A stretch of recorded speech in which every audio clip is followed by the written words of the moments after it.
Hello, namaskaram, welcome to Harmony of Spices.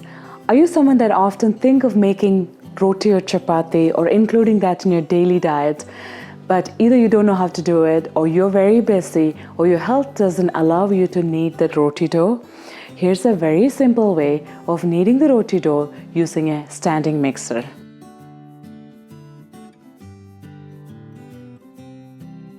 As mentioned, I'm going to use a standing mixer here today.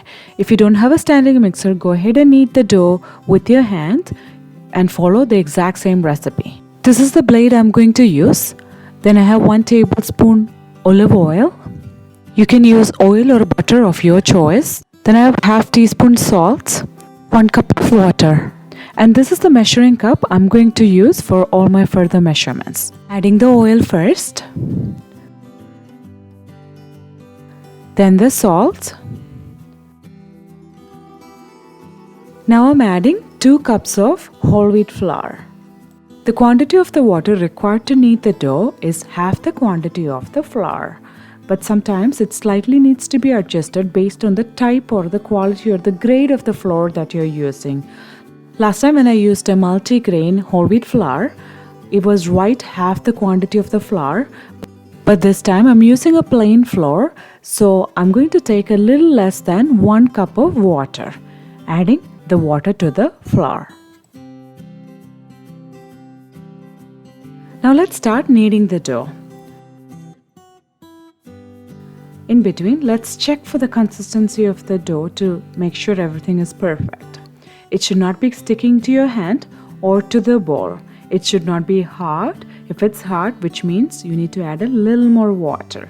If it's sticking, it means the water content is more and you have to add a little more flour to it. So basically the dough has to be soft but at the same time not sticky. And you can see that the bowl looks very clean and it tells me the consistency of the dough is perfect. The dough is ready and now let's take it out slowly.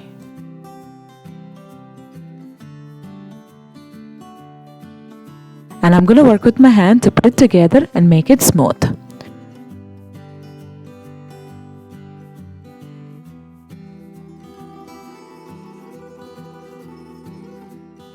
Adding a couple drops of oil just to finish it. Make sure each of these are smooth and there are no crevices on it.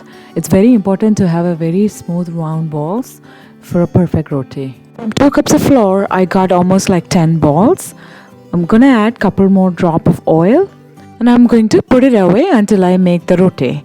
But if you're in a rush, you can always go ahead and make the roti right away. Now let's roll it out into small rounds. For rolling the roti, you can either use a little oil or a little extra flour so it doesn't stick to the working surface. It's totally up to you how you like to do this. If you're good in making perfect rounds, go ahead.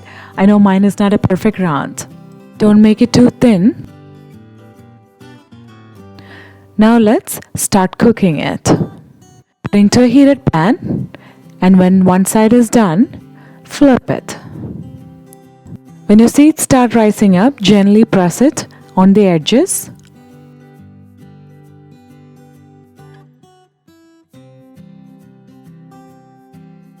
When cooking the roti, if you like, you can always brush a little oil on top of the roti on both sides. Now it's ready. Here's some super soft, super easy roti ready here. Once you try it with a standing mixer, you will have roti for dinner every day. Try it out. If you like my videos, don't forget to subscribe and share with your friends. Thank you for watching Harmony of Spices.